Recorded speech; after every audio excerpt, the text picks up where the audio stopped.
जालन्यात काँग्रेसला पोलिओ, भाजपच्या जोरदार फटकेबाजीने राजकारण तापलं. बबनराव लोणीकरांचा थेट हल्ला.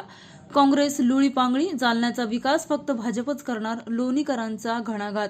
मोदी फडणवीसांच्या तिजोरीच्या चाव्या आमच्याकडे, काँग्रेस निकामी, लोणीकरांची आक्रमक फटकेबाजी. काँग्रेसचा हातपाय निकामी, भाजप सुपरफास्ट. लोणीकरांच्या वक्तव्याने जालन्यात खळबळ. जालन्यात काँग्रेस संपत आली, भाजप मजबूत. लोणीकरांच्या विधानाने राजकीय भूकंप. जालन्यात भाजपच्या सभेत बबनराव लोणीकर यांनी काँग्रेसवर जोरदार टीकास्त्र डागले. जालन्यातील राजकारण तापलं असून भाजपचे परतूर मंठाचे आमदार बबनराव लोणीकर यांच्या आक्रमक वक्तव्याने खळबळ उडाली आहे. काँग्रेस लुळीपांगळी झाली असून या पक्षाचा हातपाय निकामी झालाय. काँग्रेसला पोलिओ झाला आहे असा थेट हल्ला लोणीकरांनी केला. त्यांच्या या फटकेबाजीमुळे सभेत एकच हशा पिकला. लोणीकर म्हणाले, भाजपच्या हातात सत्ता द्या, मोदी फडणवीस सरकारच्या तिजोरीच्या चाव्या आमच्याकडे आहेत.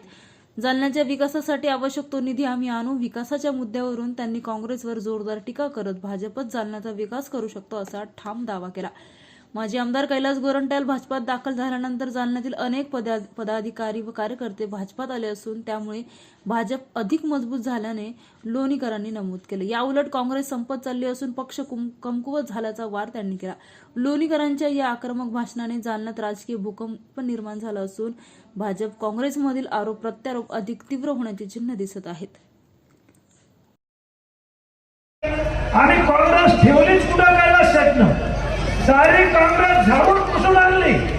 काँग्रेसला पोलिओ झालेला आहे. एक हात गेला, एक पाय गेला, पांगळी आहे. जालन्यातली काँग्रेस लंगडी पांगळी झालेली आहे. यांच्याजवळ नेते आहेत का? दिल्लीत जाऊ शकतात का? पैसे आणू शकतात का?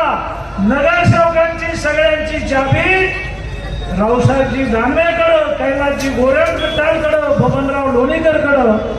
आणि तुमच्या शहराला पैसे आणण्यासाठी रावसाहेब दानवे दिल्लीला जातील, मोदीजींच्या तिजोरीला चाबी लावतील आणि रेल्वे भर पैसा आणतील आणि जालन्याचा विकास करतील.